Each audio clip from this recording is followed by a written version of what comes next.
Buenas tardes, mi nombre es Florencia Núñez, soy integrante del Movimiento Ecuménico por los Derechos Humanos, también integrante del Observatorio de Coyuntura Internacional y Política Exterior.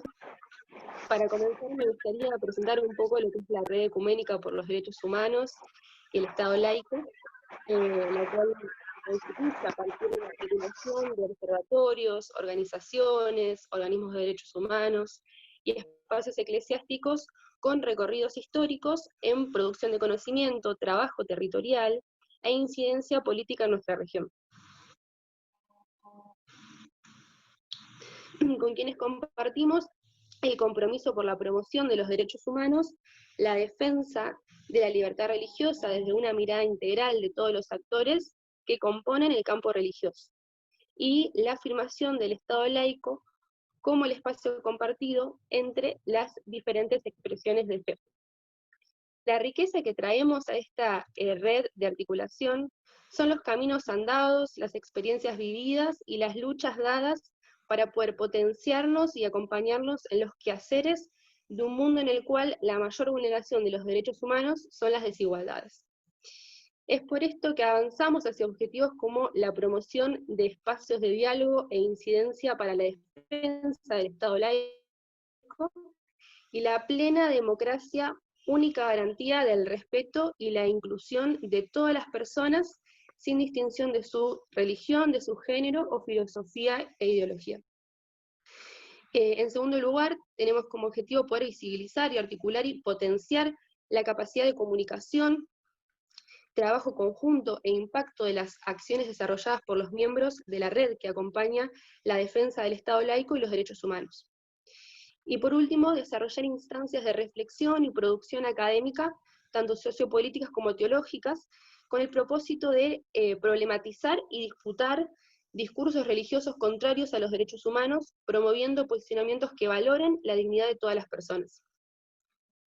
Quienes componen el compromiso social, político y espiritual de la Red Ecuménica por los Derechos Humanos y el Estado laico somos Agencia Latinoamericana y Caribeña de Comunicaciones, Católicas por el Derecho a Decidir, Centro Cristiano Nueva Vida, Comunidad Pentecostal Dimensión de Fe, Comunidad Teológica Rahab, Departamento Ecuménico de Investigaciones, Fe en la Resistencia, Grupo de Estudios Multidisciplinario de Religión e Incidencia Pública, Iglesia Antigua de las Américas, Movimiento Ecuménico por los Derechos Humanos, Movimiento No Matarás, Observatorio del Sur, Observatorio de la Igualdad Religiosa, Paz y Esperanza, Plataforma Interseccional, Red Latina Sociopastoral, Sororidad y Fe, Universidad Bíblica Latinoamericana.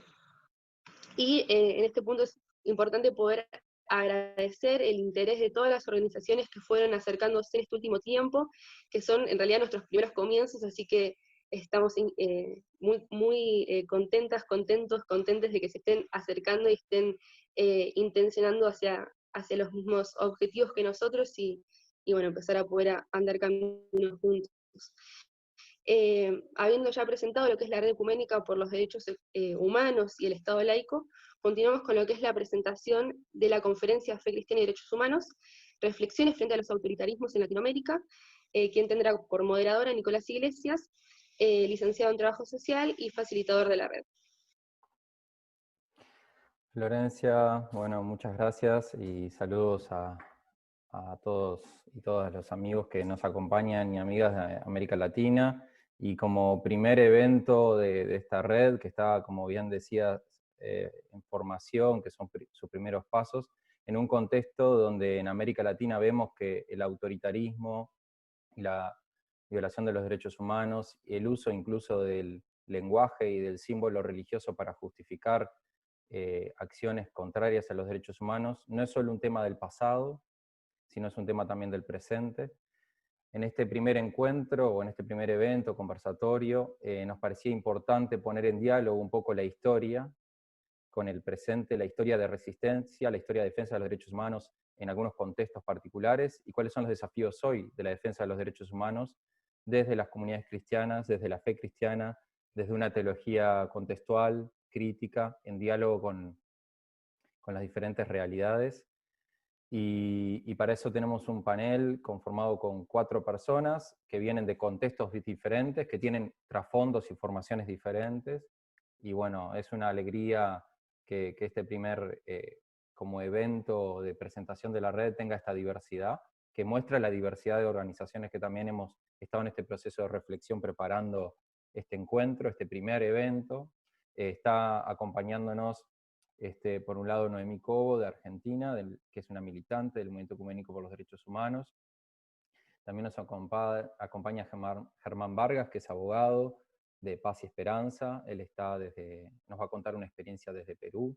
También nos acompaña el padre Ricardo, que está desde Guatemala, de la Iglesia Anglicana, que bueno, también nos va a compartir su experiencia desde ahí, y la teóloga Nancy Cardoso de Brasil, que va a estar compartiendo su experiencia en general, pero también como participante de la Comisión de Pastoral de la Tierra. Como verán, tenemos un primer panel bien diverso, y la idea es que los participantes que quieran hacer llegar preguntas y comentarios lo pueden hacer llegar por este chat.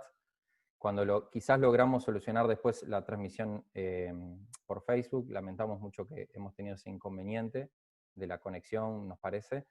Pero si no, por ahora pueden hacer llegar preguntas por aquí, y el equipo de preparación de este evento las va a estar compartiendo. El evento estuvo un pequeño comité, bueno, acá los ven, a Roxana, Alexis, Natalia, Marlon, bueno, y varios de los que están apareciendo allí son miembros de la red, como decía Florencia, un colectivo de más de 16 organizaciones. Un poco para comenzar esta conversación, pedirle a Germán Vargas, que aparte es parte de la red, que nos comparta un poco la experiencia de Paz y Esperanza del Perú en el trabajo en temas de reconciliación, en temas en el contexto de la violencia en Perú, la experiencia que como organización y como cristianos y cristianas desarrollaron y desarrollan en Paz y Esperanza.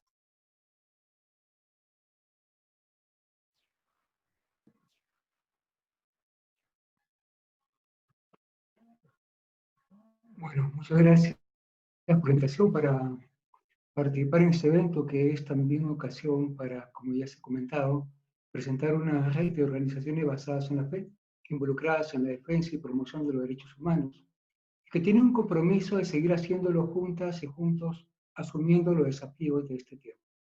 Paz y Esperanza, la institución que represento, participa de esta iniciativa, y lo hacemos convencidos y convencidas de que la articulación y conjunción de esfuerzos es hoy, más que antes quizás, una necesidad que hay que procurar con mucha responsabilidad.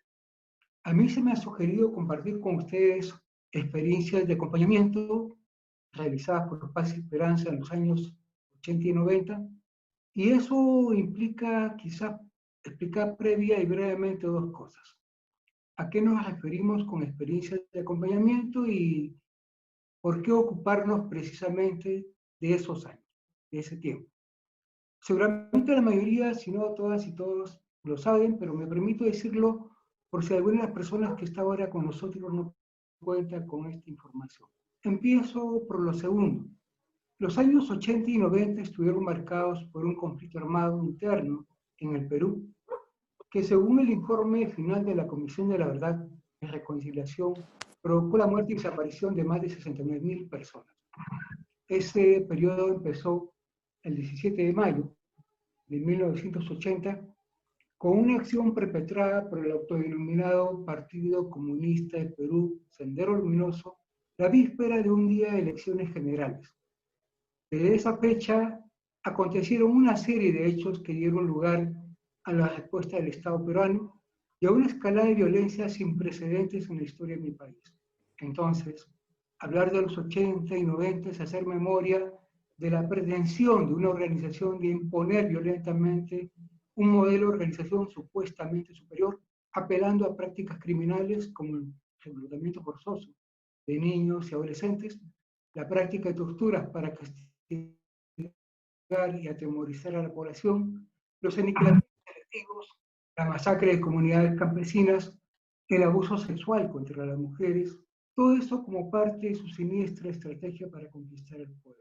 Hablar de los 80 violentos, también hacer memoria de lo que fue la respuesta del Estado, igualmente desafortunada, encargando a la policía y luego a las Fuerzas Armadas la lucha contra la subversión, sin entender cabalmente lo que pasaba en el país. Y fue así que, siguiendo doctrinas y estrategias antidemocráticas, se propició o avaló ejecuciones extrajudiciales, la desaparición forzada de personas, torturas, violaciones sexuales y otros atropellos a los derechos fundamentales de la población.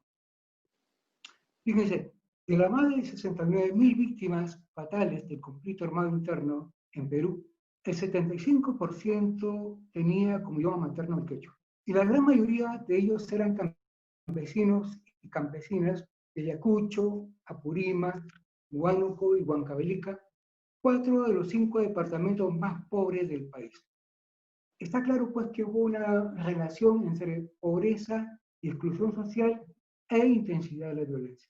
El acompañamiento del que hablaré en ese contexto es el que se brindó a miles de personas y cientos de comunidades a las cuales nos acercamos al principio cuando tomábamos conocimiento de la tragedia que sufrían, de la noticia criminal sería entre abogados y abogadas, con el propósito precisamente de acompañarles, de ofrecer consuelo y de procurarles apoyo para poner a salvo sus vidas como sobrevivientes, sin soslayar la exigencia de su derecho a la justicia.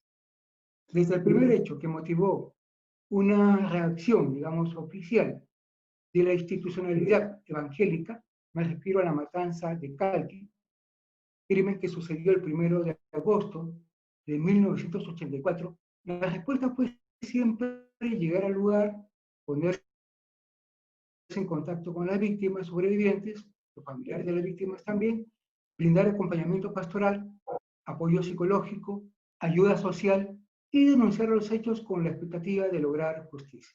Calqui no fue el primer hecho que afectó a una comunidad cristiana en el Perú, pero en tanto se registró en una iglesia presbiteriana, en momentos que se celebraba un culto, impactó fuertemente, pues constituyó una cruenta manera de notificarle a las iglesias evangélicas que la violencia no era un problema que, y que podían ser vulnerables aún en sus templos.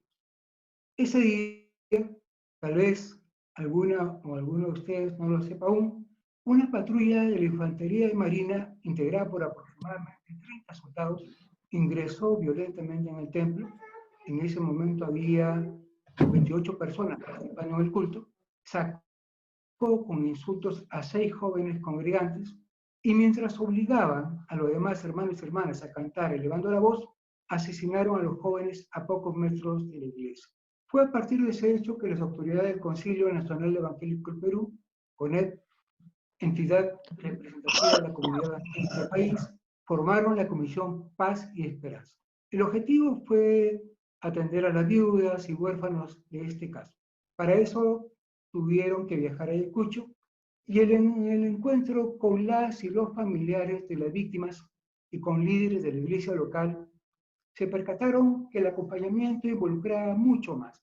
Se estaba afectando el derecho de la gente a vivir en paz y había una enorme necesidad de tener, de sentir esperanza. Por eso es que desde entonces el servicio del CONEP, a través de la Comisión Paz y Esperanza, que luego fue el Departamento Paz y Esperanza, y más tarde una de las direcciones del Concilio Evangélico de aquel tiempo, se organizó en 3 áreas principales: social, psicológica y legal, que luego tomó el nombre de derechos humanos. Por cuestiones de tiempo no voy a detallar las acciones desplegadas en cada área, porque me interesa compartirles algunas de las características del acompañamiento brindado, las cuales se profundizaron cuando Paz y Esperanza se constituye como una organización independiente del CONEP. ¿Y cómo así dejamos de ser parte de la estructura del Concilio Nacional Evangélico del Perú? Trataré de decirlo brevemente. Como he contado, el CONEP es una institución representativa de la comunidad evangélica peruana, aunque ahora hay una o dos más con la misma pretensión, pero en ese tiempo era la única. Sucede que el involucramiento del CONEP en acciones de defensa y promoción de los derechos humanos se expandió en poco tiempo. logró reconocimiento público, tanto del Estado como de la sociedad civil, pero nunca satisfizo a todas las iglesias y denominaciones que lo conformaban.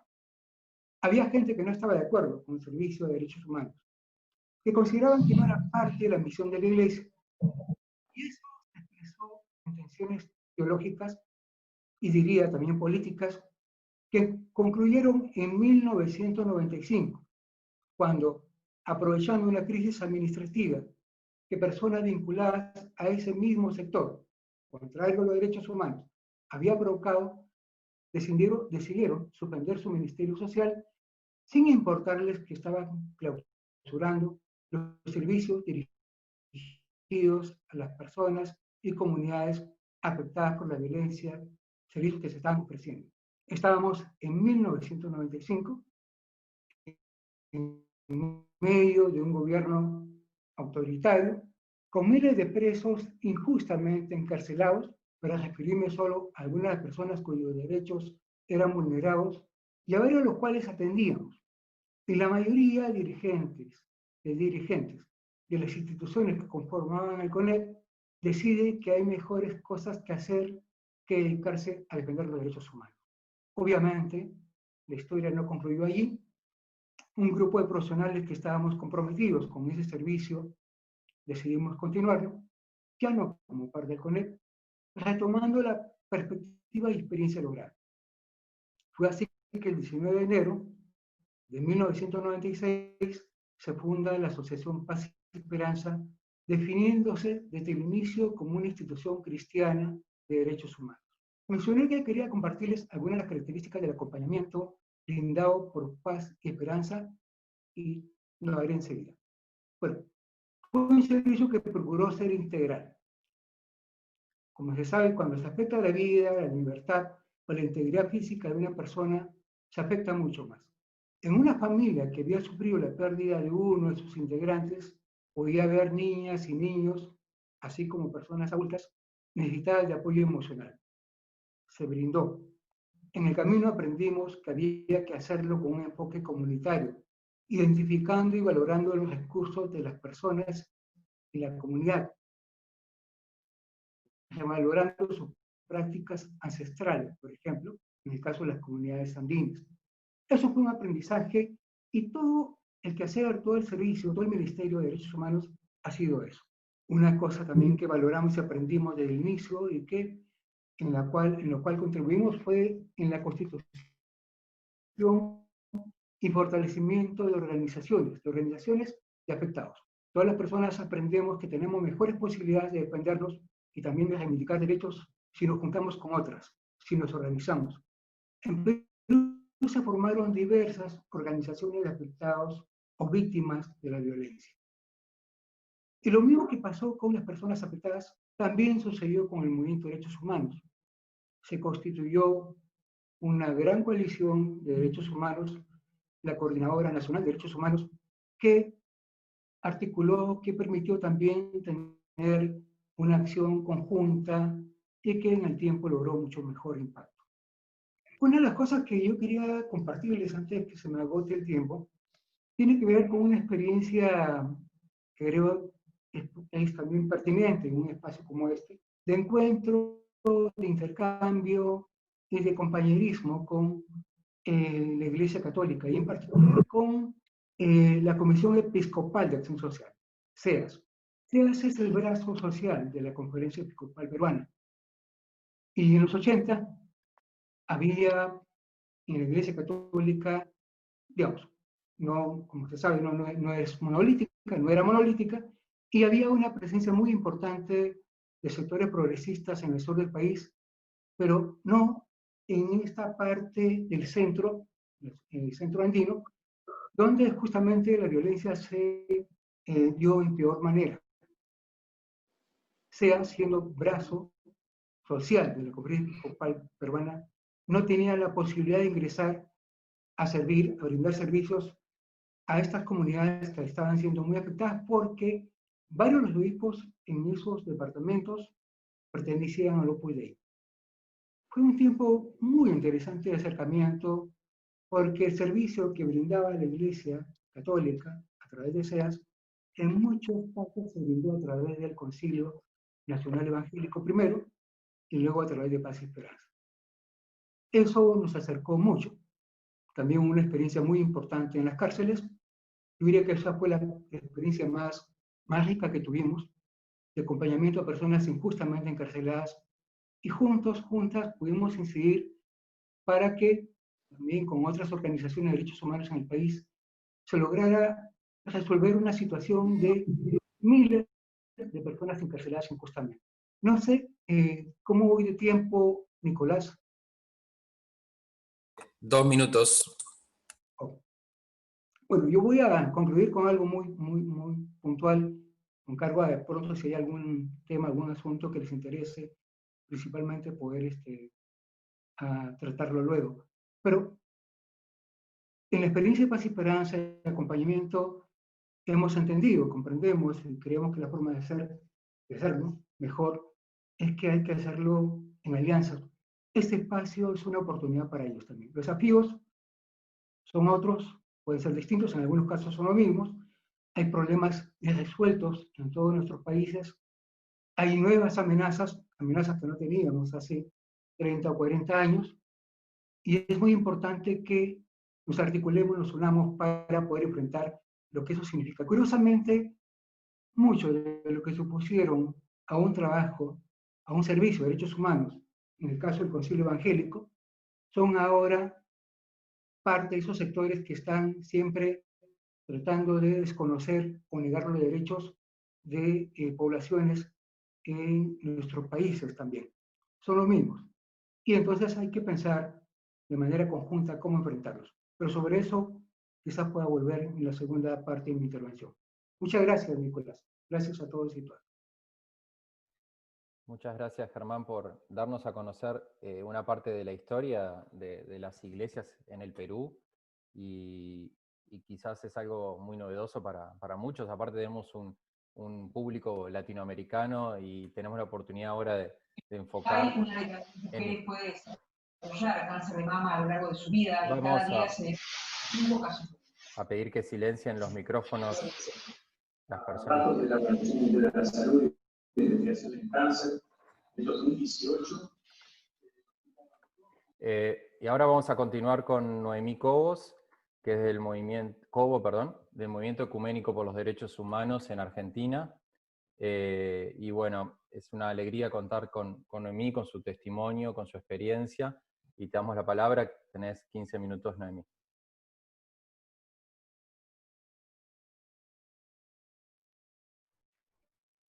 Hola, buenas tardes. ¿Se me escucha? Bueno, me presento. Yo soy Noemí Cobo y hace 5 años que estoy integrando el Movimiento Ecuménico de los Derechos Humanos. Para hablar en esta red, me convocaron más que nada para que hablara sobre las experiencias durante la dictadura. No, mi familia fue víctima del genocidio que durante el año 76 comenzó en Argentina. Si bien el trabajo de los represores se inició antes, ya en el año 75, a pesar de que estábamos en democracia, había organizaciones como la AAA que ya estaban actuando, llevándose gente, sobre todo jóvenes. El terrorismo de Estado comenzó a manifestarse a partir de todo el aparato represor que podía tener la Junta Militar, que empezó a gobernar en marzo del 76.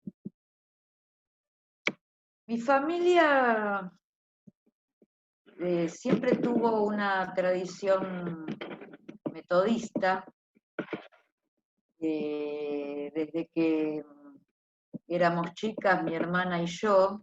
Mi hermana desapareció en el año 76, el 1 de septiembre, pero desde que éramos chicas la familia concurríamos a la iglesia de Constitución, la iglesia tercera, y en los años 70, 71, 72, ya se comenzaba a trabajar en ámbitos de un llamado hacia trabajar con el barrio, con los chicos, con los jóvenes, a tener actividades de reflexión de la espiritualidad, de la fe, de la dignidad del hombre y de la mujer. Digamos que la iglesia no estaba trabajando por fuera de lo que era el interés, sobre todo de las juventudes en esas épocas de los años 70, y los jóvenes realmente se reunían a hacer reflexiones, ¿no?, de la palabra, de la Biblia y de las necesidades de tal vez una lucha armada o discusiones que giraban en torno a esas prácticas. Si bien yo era 4 años menor que mi hermana, no dejaba de escuchar todas esas discusiones o intereses. Ahora bien, cuando yo transité la época de la secundaria, me uní a la Unión de Estudiantes Secundarios, que se llamaba UES, y militaba dentro del movimiento peronista. Cuando en el año 76 yo terminé la escuela secundaria, digamos que hice un impasse con respecto a la militancia, pero bueno, no así mi hermana, porque mi hermana ya había iniciado sus estudios en la universidad, y ya trabajaba fuertemente con un trabajo barrial dentro del peronismo, y no nos sorprendió que empezáramos a ver que amigos y amigas nuestras desaparecían. La idea de la desaparición en las ciudades, en las grandes ciudades, era algo que empezó a cobrar en nosotros la necesidad de que pudiéramos saber lo menos posible de los amigos, que no supiéramos dónde vivían ni cuáles eran sus números de teléfono, porque sabíamos que todos podíamos correr riesgos. La desaparición de personas en Argentina lleva inevitablemente a que uno viva con miedo. Es a través del miedo del no saber qué pasó con esa persona, ni tener ninguna noticia, ni saber a quién recurrir. Yo, por ejemplo, unos días antes de que mi hermana desapareciera, escuché testimonio de ella que se había encontrado con un amigo que le decía: ¡ay, qué suerte que estás viva! Es decir, ya era un temor muy fuerte y latente el peligro de vida, cómo defender nuestra vida, porque desaparecer, de alguna manera, para nosotros los jóvenes, era inmediatamente pensar en que no se iba a poder sobrevivir. No así los adultos, es decir, nuestros padres, mi mamá, mi papá, que también fueron víctimas de la desaparición de mi hermana, y todas las madres exigían en ese momento la aparición con vida. Ese era el lema fundamental, aparición con vida, porque que se lleven a un hijo y uno desear verlo nuevamente, no, desde un inicio no era el pensamiento de decir que le habían quitado la vida, sino que se exigía la aparición con vida. Sin embargo, el trabajo de los genocidas y los represores incluía también, por supuesto, el dejar con vida a algunos y devolverlos a la sociedad para que fueran aquellos que tuvieran que decir qué eran las atrocidades que pasaban cuando uno era víctima del cautiverio. En mi caso, a mí me llevaron 2 veces a distintos centros clandestinos de detención, tortura y exterminio. Yo era muy joven y en uno de ellos me llevaron junto con una compañera de la facultad, estábamos estudiando para un parcial y en la casa donde estábamos estudiando vino un allanamiento. Tocaron el timbre, entraron personas fuertemente armadas, nos encapucharon, nos llevaron en baúles de autos distintos al centro llamado Garage Azopardo, que en ese entonces pertenecía a la Policía Federal Argentina. Es decir, que yo, en ese secuestro que padecí con mi compañera de facultad, nos soltaron a las 2, a los 3 días. Y mi hermana ya había desaparecido. Es decir, que cuando vino el allanamiento, todos pensamos que podía llegar a ser que estuvieran allanando ese lugar porque yo era la hermana de una desaparecida hacía 2 meses atrás. Sin embargo, no fue así. Es decir, era tal la avidez por llevarse personas y llevarlas a centros clandestinos de detención que tenía esta dictadura genocida, que podías caer por diferentes motivos. En mi caso, porque los padres de mi compañera pertenecían al Partido Comunista. Pero más adelante también tuve, como yo tenía esa necesidad de seguir adelante con la vida, con el estudio, con mis afectos, había ido unas vacaciones a una playa y bueno, en carpa, y lamentablemente ahí también llegó la policía y nos llevó, a mí y a mi novio. Y estuve en esa ocasión 19 días en una comisaría de Mar del Plata, a la espera de que decidieran, digamos, de mi situación.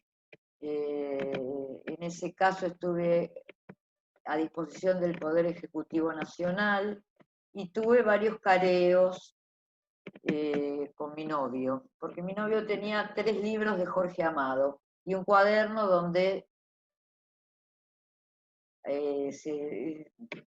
se hablaba de la política y de la situación nacional. Así que esas simples cosas podían hacer que una persona desapareciera y pasara sus días en cautiverio y en tortura. ¿Cuál fue el rol que podría decir la fe tuvo en mi vida? Yo creo que la fe se puso a prueba, esa necesidad de entregar mi vida a las manos de Dios, de necesitar esa fortaleza, de saber que podíamos sentir la confianza de que todo iba a poderse mejorar,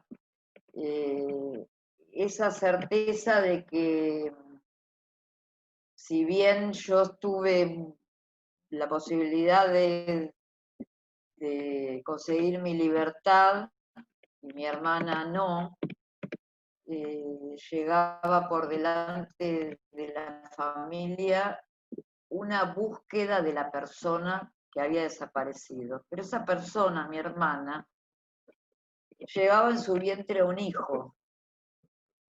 Ella estaba en pareja, vivía en pareja con Rubén Stockdale, y llevaba en su vientre un niño de 2 meses, o un posible nieto de mi mamá y mi papá, o un posible sobrino o sobrina mío. Entonces, la búsqueda fue el motor que hizo que nos acercáramos, en principio, a distintas organizaciones de derechos humanos. Mi mamá principalmente comenzó a buscar a Inés a través de las madres de Plaza de Mayo, las locas de la plaza, como se las llamaba al principio. Y posteriormente, cuando hubo una confirmación de que mi hermana fue vista en el Centro Clandestino de Detención, Tortura y Exterminio llamado ESMA, Escuela Mecánica de la Armada, y que fue vista embarazada, entonces la búsqueda tomó otro cariz. La lucha era un camino por recuperar la identidad. Si de alguna manera el cautiverio y el estar en esos lugares realmente hacía perder la propia identidad. Imagínense el pensar en un ser humano que podía haber nacido en cautiverio y que uno no sabía ni cómo se había podido producir todo ese acontecimiento. Así que creo que en Argentina la fuerza del trabajo colectivo fue lo que le dio dignidad a muchas familias, estuvieran o no atravesadas por un camino relacionado con la fe. Es decir, el trabajo colectivo tenía que ver con intentar oponerse a ese terrorismo de Estado a través de múltiples tareas. Tareas que, bueno, que dieron sus frutos en aportes dentro de la legislación internacional o mismo dentro de la genética, dada la búsqueda de niños a partir de la información genética de sus abuelas. Bueno, la búsqueda y la militancia siempre fue a partir de poder recomponer las historias familiares, porque nuestra vulnerabilidad se encontró con que era muy difícil atravesar esos años, porque aquellos que habíamos sobrevivido y que éramos sobrevivientes, para algunas familias, o parte de la familia, mejor dicho, era romper ciertos vínculos porque tenían miedo de acercarse a nosotros o de visitarnos en nuestros hogares. Así que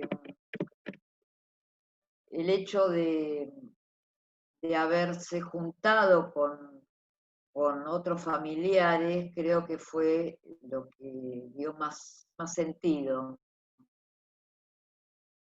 a nuestra búsqueda.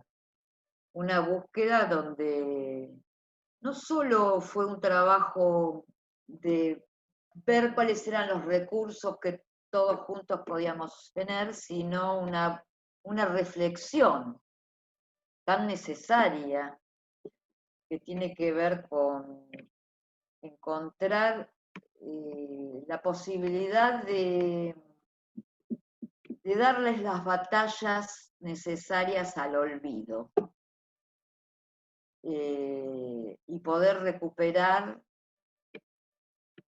eso que nuestros desaparecidos y desaparecidas se encontraban en su trabajo de militancia, que era buscar la dignidad del hombre, buscar la dignidad de la mujer, buscar la vida digna dentro de los valores de igualdad. Así que dentro de esa necesidad de recuperar esas luchas, las propias familias fueron dignificándose también, ¿no es cierto?, en su quehacer cotidiano. Ya ahora, habiendo transitado tantos años, en este momento creo que lo importante es saber desde muchos ángulos yo poder recuperar mi militancia en este momento a través del movimiento ecuménico de los derechos humanos, donde me encontré que un rol importante podía ocupar en este momento para representar al MED dentro de el centro recuperado de la ex-ESMA. Así que, bueno, a través de ese legado que tengo familiar, es que inicié mi tarea en el MED. Bueno, no sé qué más decirles. Así que, Nicolás. Muchas gracias, Noemí. Tu testimonio es hermoso, si cabe la palabra, es fuerte y nos llega hondo a todos y todas. Y te agradecemos mucho tu apertura de corazón y de tu testimonio de vida. Y bueno, quizás en la ronda surgen algunas preguntas para seguir profundizando. Y muchas gracias por compartir tu camino. Gracias. Gracias a todos por escuchar. Muchas gracias. Ahora vamos a dar paso al padre Ricardo García de León, que es de la Iglesia Anglicana de Guatemala, que fue delegado junto con su esposa en el Comité de Derechos Humanos de Ginebra en el 89 por los acuerdos de paz, y también ha participado de distintos espacios ecuménicos y de derechos humanos. Padre Ricardo, bienvenido. Bien, entonces, bien, estamos aquí, a ver si me escuchan. ¿Me escuchan? ¿Me escuchan? Sí, perfecto. ¿Me escuchan? Ahora sí. Bien. Te escuchamos muy bien. Bien. Bueno, un saludo para todas las personas que están ahí conectadas. Saludos fraternales, solidarios. Especialmente a la compañera que acaba de dar su testimonio. Pues, abrazos. Mis sentimientos para ella y así para todos también. Vamos a tratar de en pocos minutos hablar, no es tan fácil en 15 minutos quizá, pero vamos a hacer el intento. Tenemos que hablar, por supuesto, de la historia, ¿no? Para entender hoy nuestra nuestra situación, nuestra realidad. No quiero irme muy atrás, sino quiero partir del periodo más o menos del 1944 al 54. Algunos a lo mejor lo van a ubicar.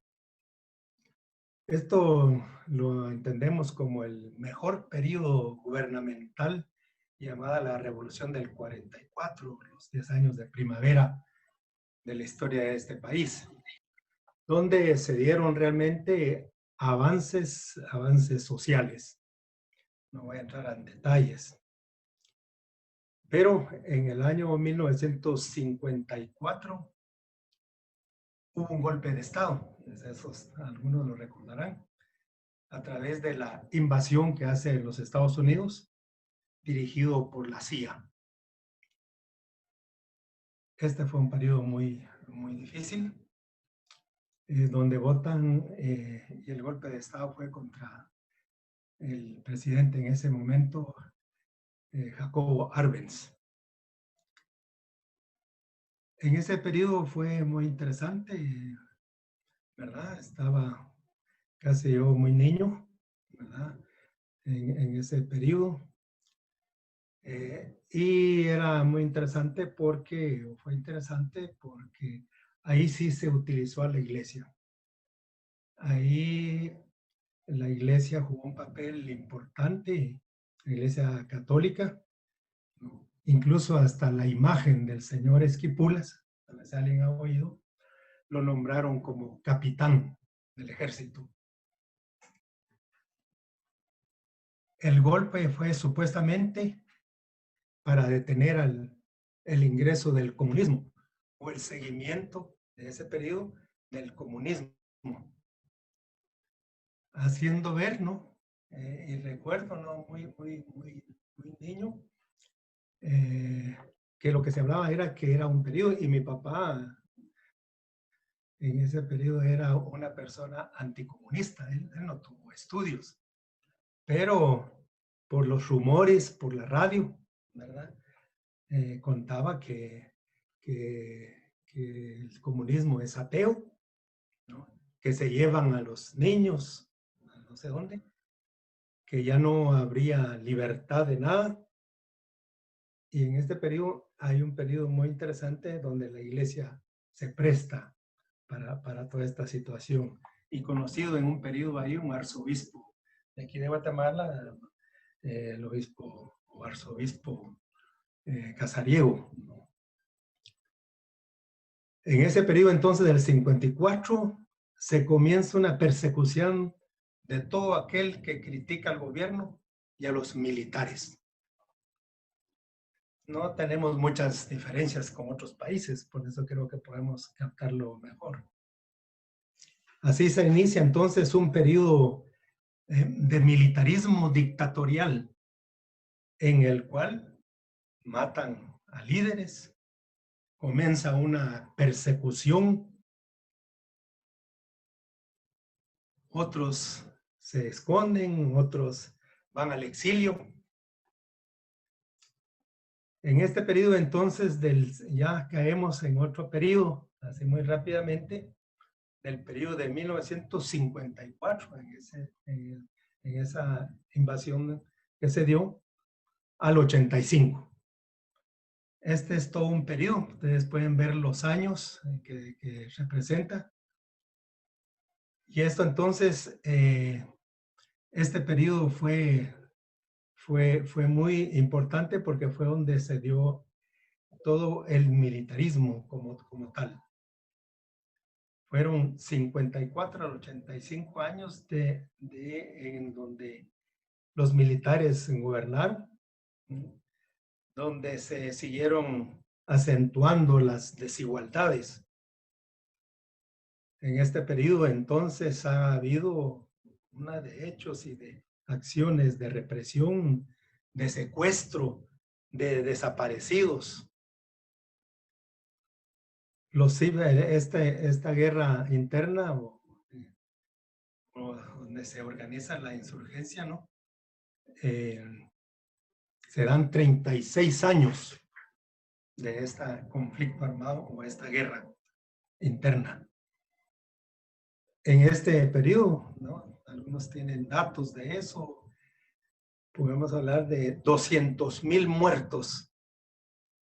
Entre ellos, al menos se calculan, según los estudios que después se hicieron, incluso desde la Iglesia Católica, 5,000 niños y niñas que fueron asesinados. 45,000 desaparecidos. Esto era muy similar a otros países de Sudamérica, Chile o Argentina.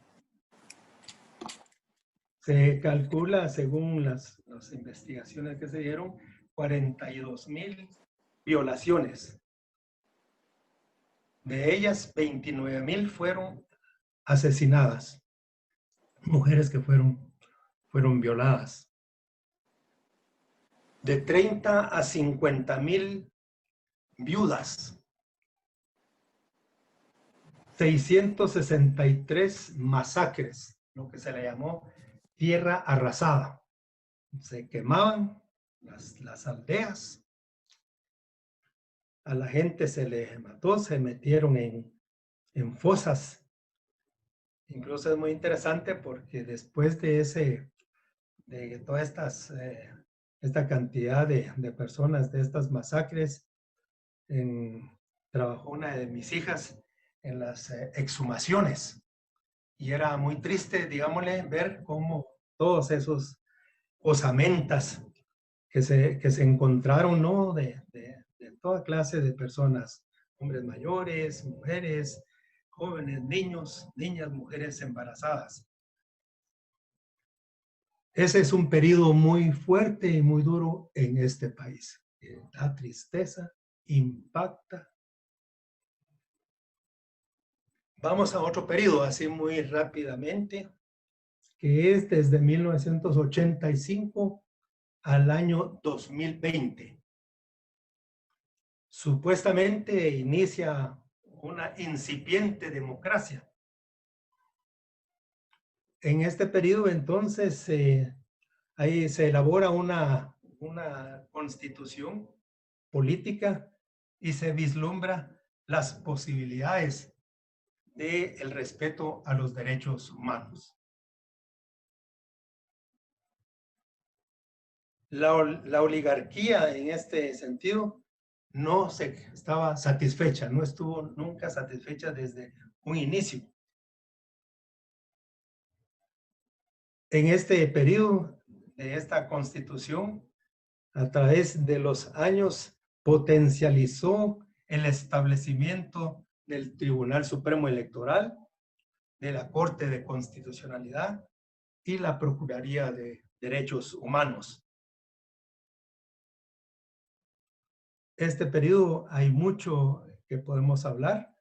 Hubo mucha persecución. En este periodo mataron a muchos religiosos, delegados de la palabra, catequistas, algunos pastores, religiosas. Y en ese periodo fue donde mataron a Monseñor Gerardi. Ese fue un periodo muy duro.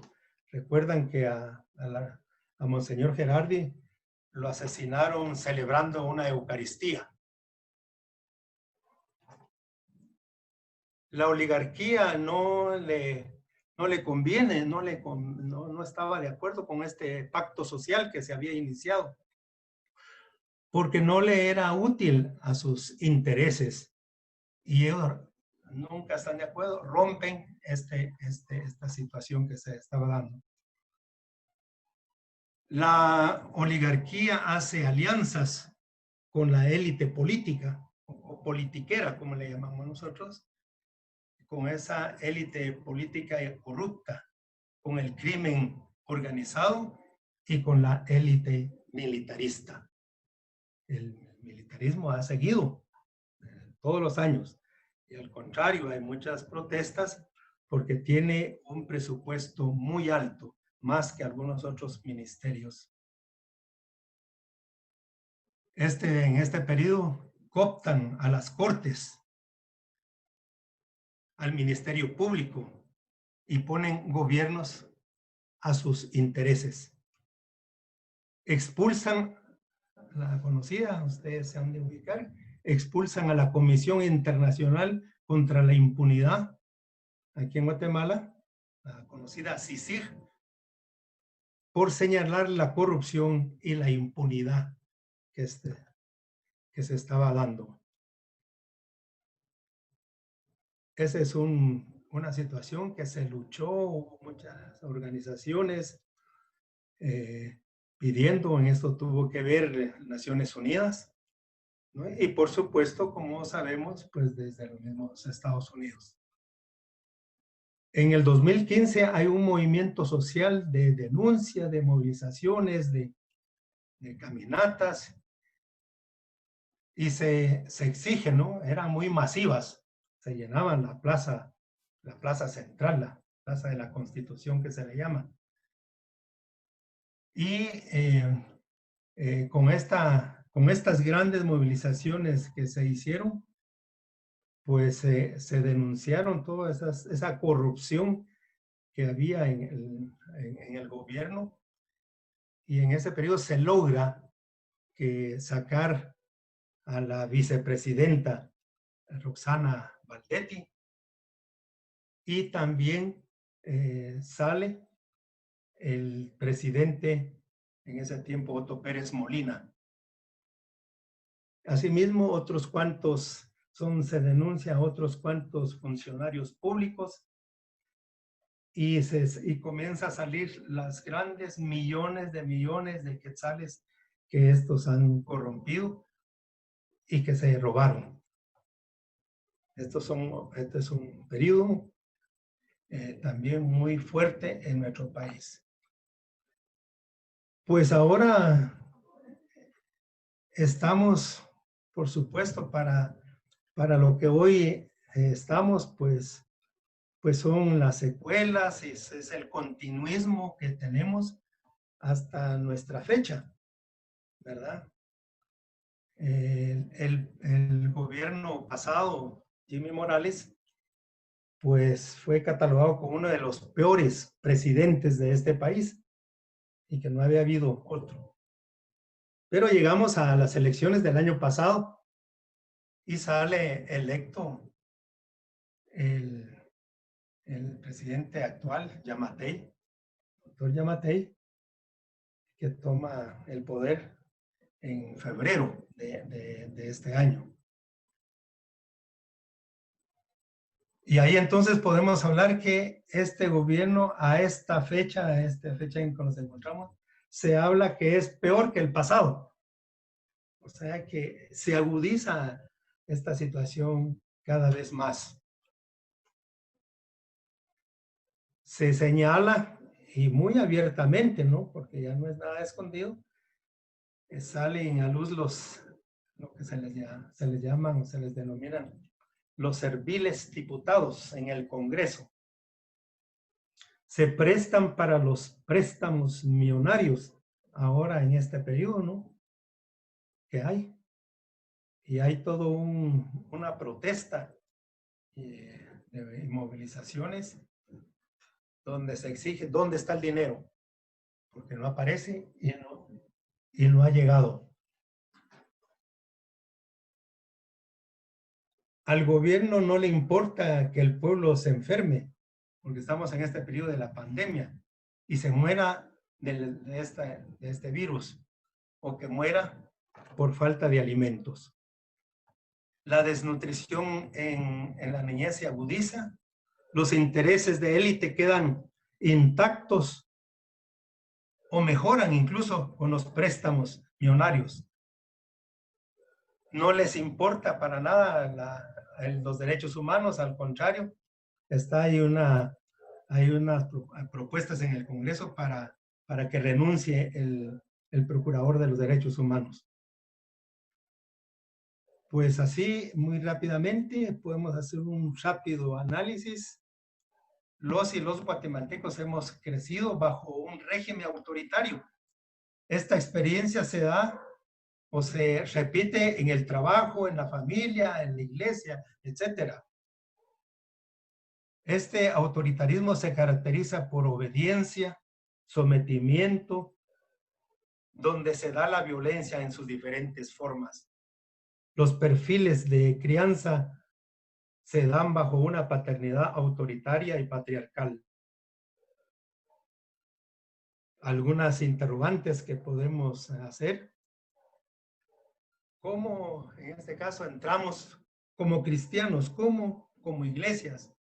¿Cuál debe ser nuestra actitud ante esta realidad de vida? ¿Cuál ha sido el aporte históricamente que se ha venido dando? Podemos hacer el análisis en cada país. ¿Cómo contribuir a esta plenitud de vida que nos dice Jesús? Nos dice Jesús al respecto. Tenemos que enfocarnos en el cumplimiento, por eso me pareció y me identifiqué mucho con el cumplimiento de los derechos humanos, a la justicia social, a la libertad, a la democracia, a la unidad de la población, a la unidad en la diversidad, como lo dice la Biblia o la Sagrada Escritura. En la Biblia, sabemos, ustedes son especialistas, teólogos, hay ahí, líderes. Hay muchos pasajes que se refieren con insistencia al amor, a la fraternidad y sobre todo a lo justo y a la justicia. Este es uno de los conceptos más mencionados en la Biblia. Ustedes también saben, el profeta Amós predicaba la justicia social, denunciaba la desigualdad y la corrupción. Jesús defiende a los pobres y excluidos. Y me imagino que por eso estamos en esto, anunciando el valor de la vida y afirmando que los principios más importantes son la justicia, el amor, la misericordia, la esperanza y la fe. Así pasamos a otro aspecto, más a algunos desafíos para ir terminando. Como cristianos tenemos entonces muchos desafíos. Uno de los que ha salido, y ustedes están en eso, es luchar por el agua. Dicen algunos que la guerra se va a dar por el agua más adelante. Tenemos que luchar por el medio ambiente. Hay que enseñar a leer e interpretar la Biblia para no que se den esos fundamentalismos que todos también podemos ubicar. El ecumenismo, me parece bien, siempre he estado en esta experiencia, es una posibilidad de contribuir. El diálogo interreligioso es necesario, ya se mencionaba algo de esto. Hay que estudiar, reconocer, rescatar valores culturales. En el caso de nuestros países, por ejemplo, en Guatemala, la religiosidad maya y su cosmovisión. Somos ignorantes aquí, les digo, en Guatemala. No conocemos, no es parte del proceso educativo. Este es algo que podemos verlo en América Latina. Tenemos que humanizar, tenemos que humanizar la fe cristiana, porque pareciera que nos deshumanizamos. Tener una visión colectiva, comunitaria, no una práctica religiosa individualista y fundamentalista. Tener una visión colectiva, ¿verdad? Comunitaria como pueblo. En la práctica somos independientes. Nos necesitamos, somos interdependientes, quiero decir. En la práctica, si lo podemos ver, somos interdependientes, nos necesitamos unos a otros.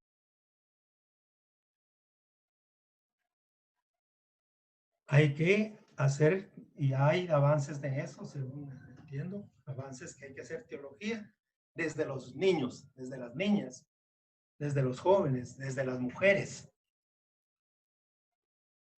En conclusión, algunos elementos, muy pocos porque no tenemos el tiempo. Si hablamos de fe y esperanza, Dios nos demanda práctica vivencial, donde juntos caminemos en la construcción del reino.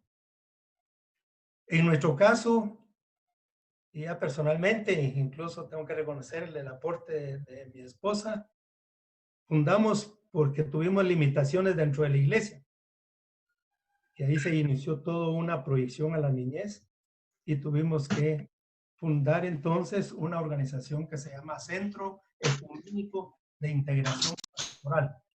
Le pusimos ese nombre porque fueron varios compañeros de distintas que nos motivaron para comenzar este trabajo priorizando a los derechos humanos de la niñez, adolescencia y juventud. Ya se van viendo resultados para así hacerles algunas palabras en cuanto a esta institución.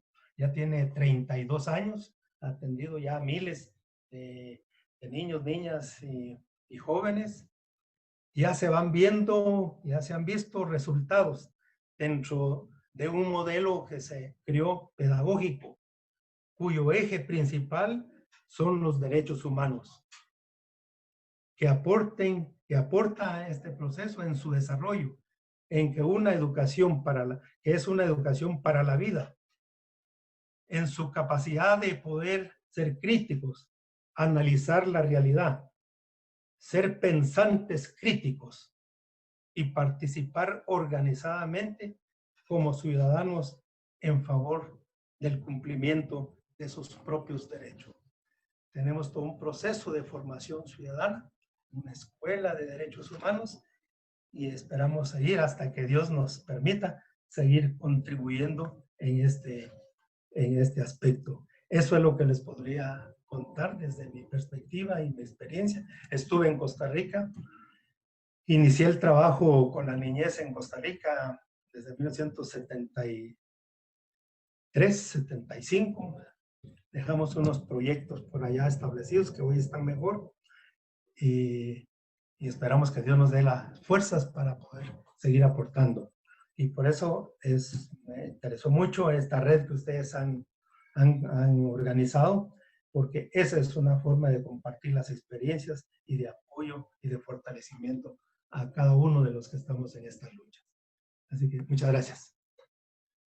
Muchas gracias, Padre Ricardo, por la experiencia, por el testimonio que me articuló muchas dimensiones de la teología y de la práctica pastoral, de la perspectiva de los niños y niñas y de las perspectivas también de los pueblos originarios en Guatemala y la dimensión histórica del genocidio y del autoritarismo en Guatemala.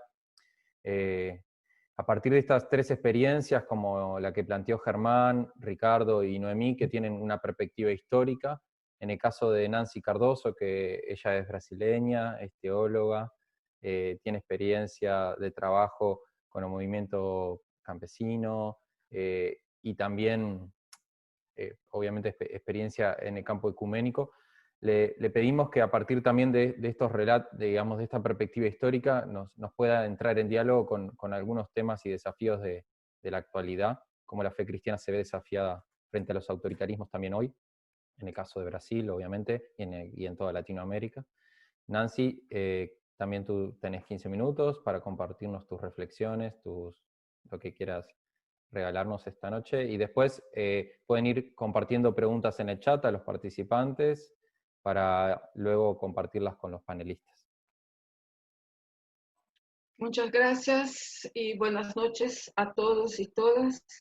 Y lo que escuchamos ahora aquí como comunidad, aunque remota, es lo duro que es la vida en Latinoamérica, ¿verdad? Por tanto tiempo, 500 años y más. Y cada vez que nuestros pueblos intentan construir opciones o relaciones de poder, de justicia y de participación, nuestros pueblos son golpeados de tantas maneras, ¿no? Entonces, es que lo vamos escuchando y generaciones tenemos que ponernos de nuevo esta cara fea que tiene los poderosos, las élites y los intereses de las minorías en Latinoamérica. Entonces, la motivación para la red que queremos ser es esta, ¿no? Es que estamos siempre perplejos, estamos siempre asustados, amenazados frente a realidades tan duras. Y lo que escuchamos del compañero de Perú, de la compañera de Argentina, del compañero de Costa Rica, son ejemplos que cada una de nosotras también tenemos, ¿no? Que conocemos, de cosas que hacemos, de cosas que intentamos, de peleas que tenemos en nuestro día a día, en especial en este tiempo de crisis. Yo quisiera reflexionar con ustedes, porque queremos ser una red ecuménica. Lo primero que yo quisiera decir es que lo religioso, en especial lo del cristianismo, siempre en la historia de Latinoamérica, incluso hoy en día, siempre estuvo muy juntado, muy fiel a los poderosos y a los esquemas de poder. Y hermanos, hermanas, esto es importante que asumimos, ya sabemos, yo sé que ya sabemos, pero de manera más general, el cristianismo llegó como imposición colonial y de pareja con el imperio y los intereses coloniales. Y por distintas generaciones, con el pasar del tiempo, infelizmente, esta lucha sigue siendo, y esta infidelidad de nuestras iglesias en el contexto latinoamericano sigue existiendo, ¿no? Yo creo que por eso necesitamos una red como esta, porque nos damos cuenta que como confesiones, como iglesias nacionales, como cristianismos en lugares, en localizaciones, no nos damos cuenta, nunca hemos podido, ¿no? Porque los intereses de poder están también adentro de nuestras iglesias, está dentro del cristianismo mismo. Entonces, el primer punto que me gustaría decir y intercambiar con usted es que lo de derechos humanos no es algo intrínsecamente presente en las religiones, tampoco en el cristianismo. Es decir, el hecho que sea religioso o que sea una religión no quiere decir que sea por derechos humanos de manera mecánica o de manera fácil, ¿no? Y nosotros escuchamos sobre eso acá y sabemos de nuestras realidades, ¿no? Entonces, muchas veces nuestras iglesias y el cristianismo están tan comprometidos con los esquemas de poder y los mecanismos de poder que no pueden y que no tienen, al contrario, naturalizan la desigualdad, tornan la desigualdad, la pobreza, la miseria, la explotación aceptable. Entonces, ¿cómo es posible? Tantos cristianas que hay en este continente y cómo está naturalizada la miseria, la pobreza, la desigualdad. De alguna manera, el cristianismo contribuye con otros factores en nuestras culturas, en nuestras sociedades, para normatizar, para tornar aceptable. Y eso quiere decir entonces que lo de derechos humanos no es algo natural a las religiones, tal vez ninguna. No es natural el hecho que sea cristiano, que sea por derechos humanos, porque ni van a coincidir en lo que sean los derechos, mucho menos lo que sea de la humanidad, de los humanos derechos, ¿no? Entonces, esto para nosotras es para valorizar mucho más cada generación de cristianos y cristianas que escuchamos acá ahora y que conocemos. Cada grupo de cristianos y cristianas que tomó posición por los derechos humanos, que hizo el enfrentamiento por la igualdad y por la justicia, lo hizo con costo muy alto, muchas veces con persecución adentro de sus iglesias, adentro de sus estructuras religiosas. Y tuvieron que pagar precios muy altos, como el silenciamiento, la exclusión, y aún el día de hoy esto va pasando. Esto quiere decir que el compromiso por derechos humanos tiene que ser cultivado, Es un proceso de educación, es un proceso de espiritualidad que generaciones pasadas supieron hacer y que nosotras y nosotros hoy somos llamados a. ¿Cómo vamos a crear condiciones en situaciones muy adversas, en la sociedad desigual y violenta, pero también en las estructuras de las iglesias y del cristianismo desigual y violenta? ¿Cómo es que vamos a crear espacios seguros de cultivar la espiritualidad, el compromiso, la comprensión y la lucha por los derechos humanos? Entonces, esto es mucho más para valorar cada generación que antes de nosotros y las gentes ahora, que somos nosotras y nosotros.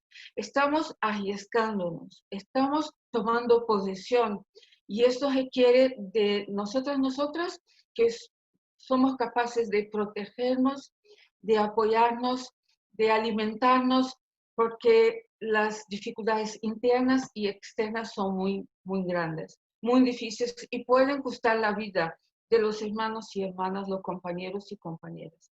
Eso es lo primero. Yo escuché en una conversación acá en Brasil en agosto que se organizó una red, una campaña que se llama Afuera el fundamentalismo de nuestro camino por la vida de las mujeres. En ese entonces, la pastora Romy Benck, que es la secretaria general del Consejo Nacional de Iglesias de Brasil, el CONIC, ella tuvo una habla muy fuerte, muy valorosa, muy importante. Ella dijo: entonces para nosotras cristianas y cristianos, este momento sirve como un llamado a la autocrítica, pero no una autocrítica momentánea, pero una autocrítica permanente.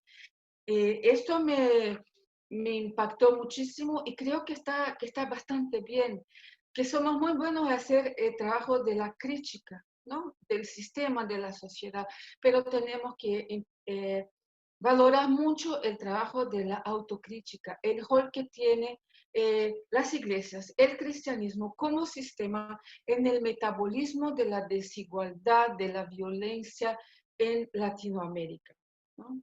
Esto como contribución sincera que podemos nosotros los cristianos y cristianas ofrecer a la lucha en Latinoamérica. Para eso creo que hay tres desafíos. Primero, siempre hubo una tendencia del cristianismo hegemónico de asociarse a las estructuras de poder y las élites. Eso ya sabemos, ¿no? Y hay de alguna manera, esto que es la normatización, la naturalización de la desigualdad, de la pobreza, ¿no?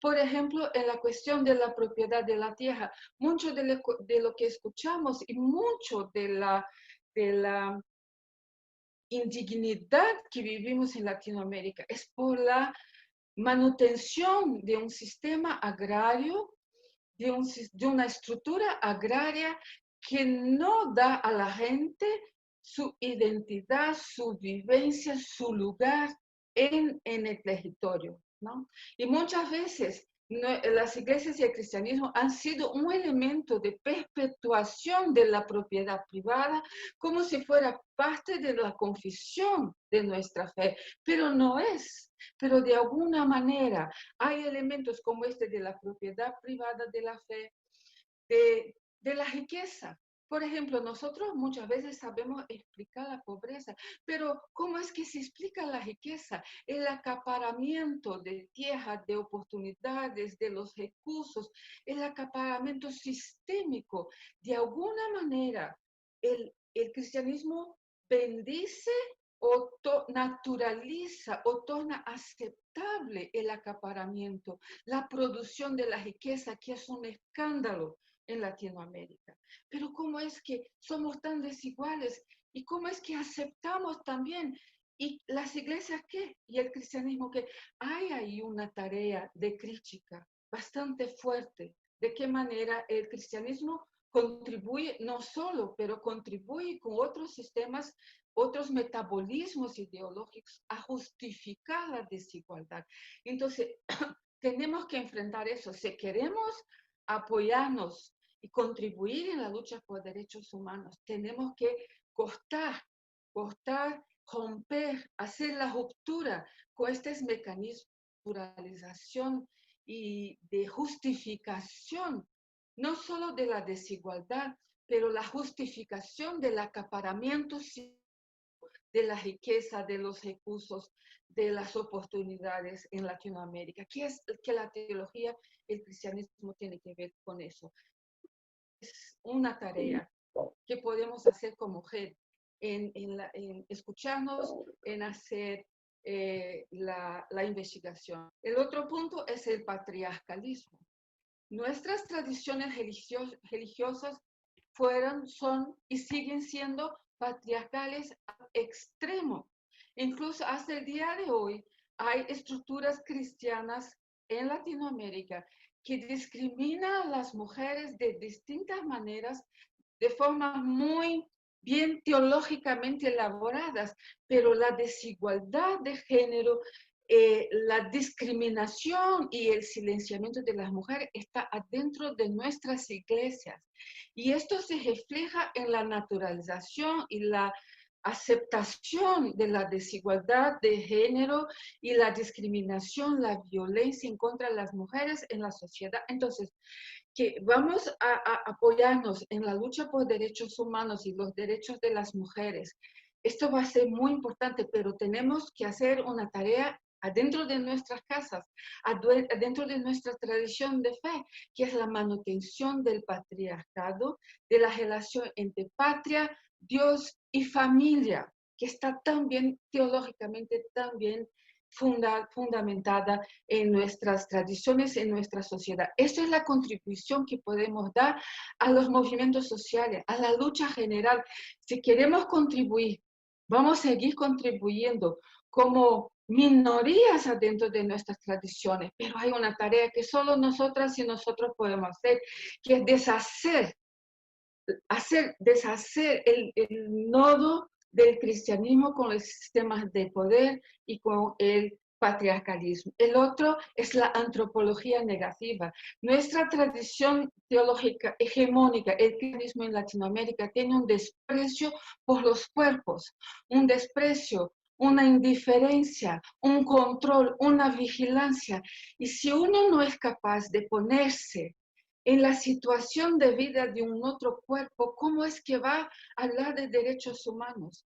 Si no defendemos la dignidad de cada cuerpo, ¿no?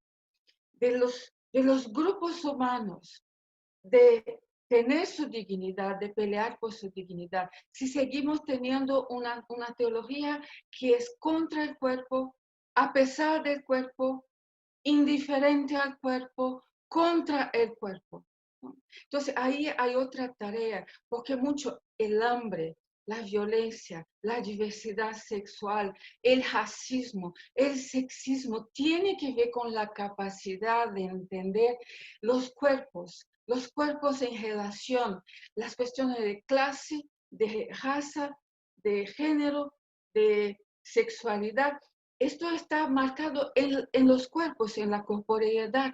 Entonces, ¿cómo vamos a hacer para salir de una antropología tan negativa en contra de los cuerpos y en contra el derecho de decidir de los cuerpos? Porque si no valoran la belleza de los cuerpos, si no valoran la dignidad de los cuerpos como experiencia erótica, de espiritualidad, de vida, con Dios en este mundo y con la comunidad, ¿cómo es que vamos a hablar de derechos humanos?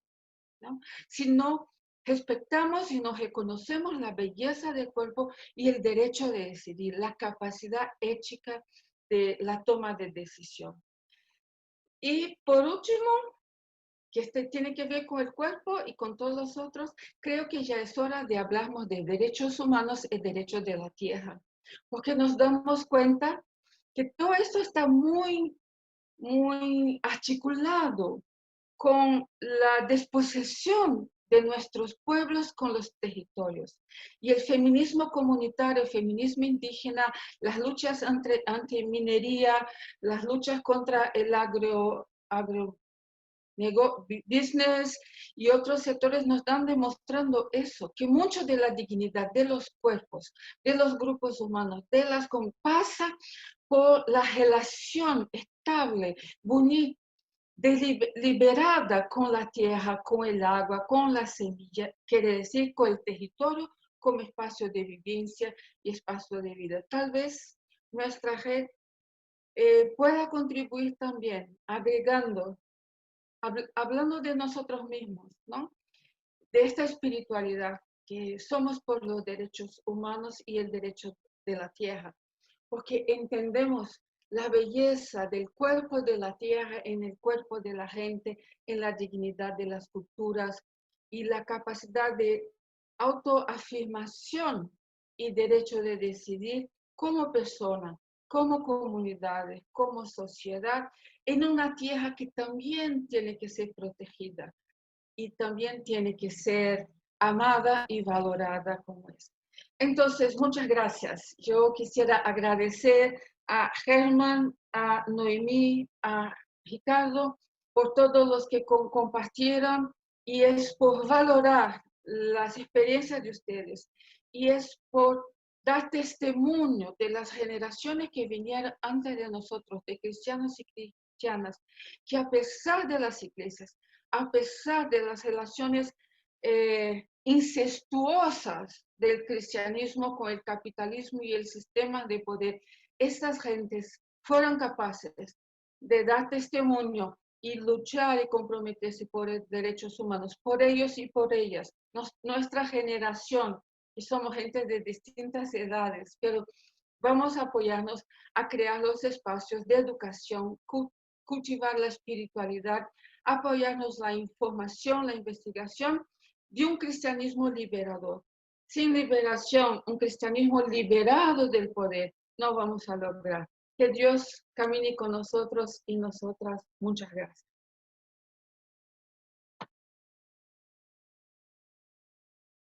Muchas gracias, Nancy, por tu también emotivo y corporal compartir, a pesar de la virtualidad, poder poner el cuerpo y las emociones y tratar de conectarnos, ¿no? En esta virtualidad.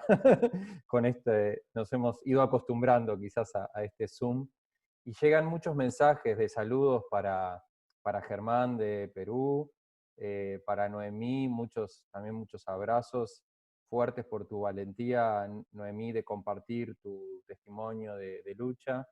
Para el padre de Ricardo también llegaron varios mensajes, especialmente por tener en cuenta como un héroe de la niñez en Guatemala, y también ahora llegan muchos mensajes para Nancy por tener en cuenta la diversidad sexogenérica, por tu valentía, y mensajes para muchos de la red también de cómo esta red ecuménica puede ser un espacio de articulación en lo concreto, en lo territorial. Quizás esta virtualidad del Zoom nos da esta perspectiva más de animarnos a conectarnos de forma latinoamericana, pero ya en algún momento, Dios mediante, volveremos a lo territorial también, a los territorios y a los encuentros más locales. Han llegado algunas preguntas. Les invito a que las puedan seguir planteando por el chat y a silenciar los micrófonos de los que no estén con la palabra. Una primera pregunta que llegó para todos los panelistas, quizás especialmente para Guatemala, o sea, desde Guatemala para Ricardo. Dice Luis Lemus de Guatemala: si saben que los mandos militares en América fueron entrenados en la Academia de las Escuelas de las Américas de Estados Unidos y de la intervención de la CIA, también que entrenó al expresidente Otto Pérez Molina. Pero bueno, creo que la pregunta es válida en general, del rol de las Escuelas de las Américas en la represión, e incluso la Escuela de las Américas, agrego yo, que participó en la formación no solo de la represión en general a los militantes sociales, sino también en el combate de la teología de la liberación.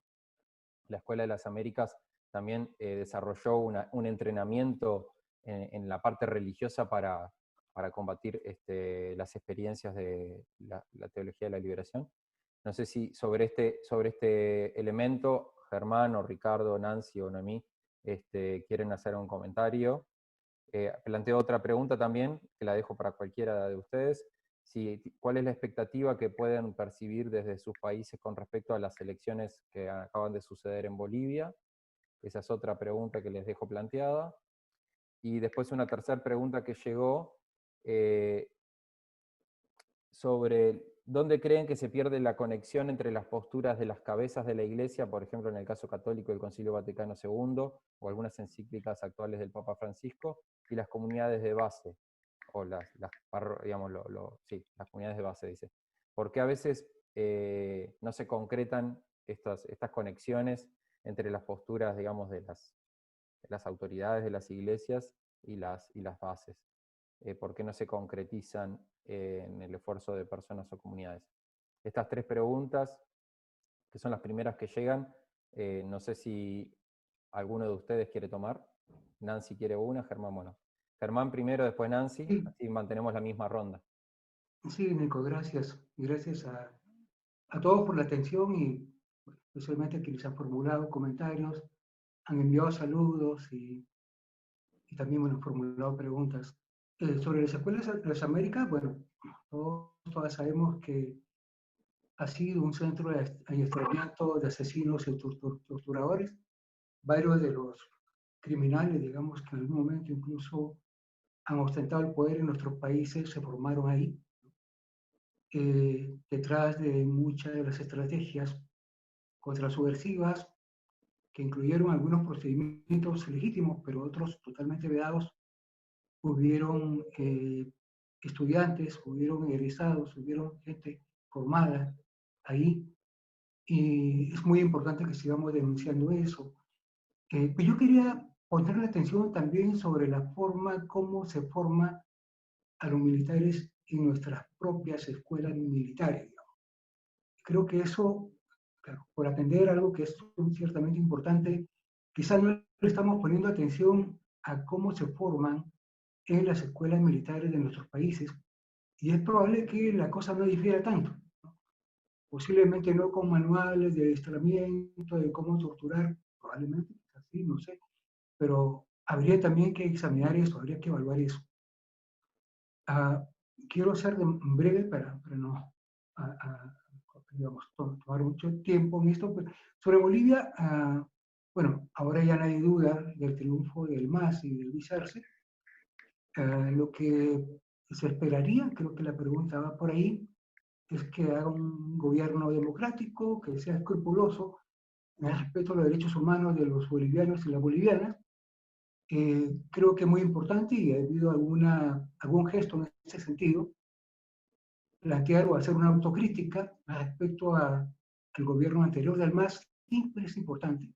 Nancy lo sugiere para el caso de las iglesias, lo es sobre todo en política. Es muy importante revisar lo que ha sido la conducta, el comportamiento. Por ejemplo, el tema, llegar a comprender que no se necesita que todos nos cobijemos bajo la sombra de un líder, el pensar en la validez de la alternancia como principio, no solamente para demandársela a otros, sino también de nuestros propios espacios, y eso hay que encarnarlo, hay que practicarlo verdaderamente. Creo que por ahí hay algunos desafíos que se tienen, es esperanzador para muchos y muchas en nuestra América Latina, y esperemos que el gobierno tan pronto asuma muestras de responder a aquella expectativa que le ha permitido llegar al poder, ¿no?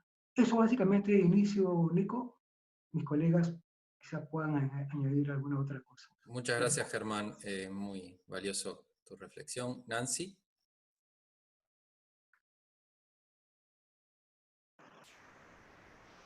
Gracias, Germán. Creo que esto que hablas sobre el lugar de los militares en las sociedades latinoamericanas, por la historia que tenemos, ¿no? Y de distintas maneras, pero estoy de acuerdo que ese es un punto que sea lo que sea, que estemos intentando crear alternativas, crear caminos, siempre va a haber estos mecanismos que están por encima de la sociedad, ¿no? Por encima. Y esto de los militares fue y sigue siendo un drama que tenemos que enfrentarnos. Y eso se muestra muy bien en las relaciones que tiene con Estados Unidos, con el imperialismo en general. Creo que ese es un punto muy importante, ¿no? También eso de que los militares están por encima de la sociedad y por eso pueden intervenir, ¿no? De la misma manera el cristianismo, las iglesias, se ven como una superioridad moral, que estén por encima de la sociedad. Entonces tenemos que enfrentarnos a eso, ¿no? Y afirmarnos el cristianismo como una religión, entre otras, en Latinoamérica, y hacer en la lucha popular, en la construcción de las alternativas, en los espacios de radicalización de la democracia, estas discusiones, y ahí hacer nuestra contribución. Creo que en esto de la relación con Estados Unidos y la interferencia que tiene no solo Estados Unidos, pero otros sectores también, así como el Estado de Israel está por detrás del armamiento y entrenamiento de muchos de nuestras policías en Latinoamérica también. Yo creo que por eso es importante el ecumenismo, para que desde Latinoamérica podamos hablar de manera, tener un diálogo internacionalista, ¿no? Tenemos que buscar relación con los movimientos antimilitarización, por los derechos humanos en otros espacios del mundo también, ¿no? Y crear estas relaciones fue siempre muy importante, las relaciones internacionalistas de derechos humanos, y creo que ahora también eso está un poco fragilizado, por cuenta que mucho, por ejemplo, como Brasil, la posición de Brasil en el escenario internacional de derechos humanos es una vergüenza, ¿no? Es una vergüenza. Entonces, para nosotros es muy valioso crear otras relaciones internacionales, otros espacios. Y viva Bolivia. Va a ser muy difícil, como decía Germán, va a ser muy difícil porque muchos de los mecanismos de participación, democracia, fueran destruidos, ¿no? Pero tampoco se puede repetir los errores del pasado, y creo que la solidaridad latinoamericana va a ser muy importante en ese momento, y oramos por el pueblo de Bolivia. ¡Viva Bolivia! Muchas gracias, Nancy.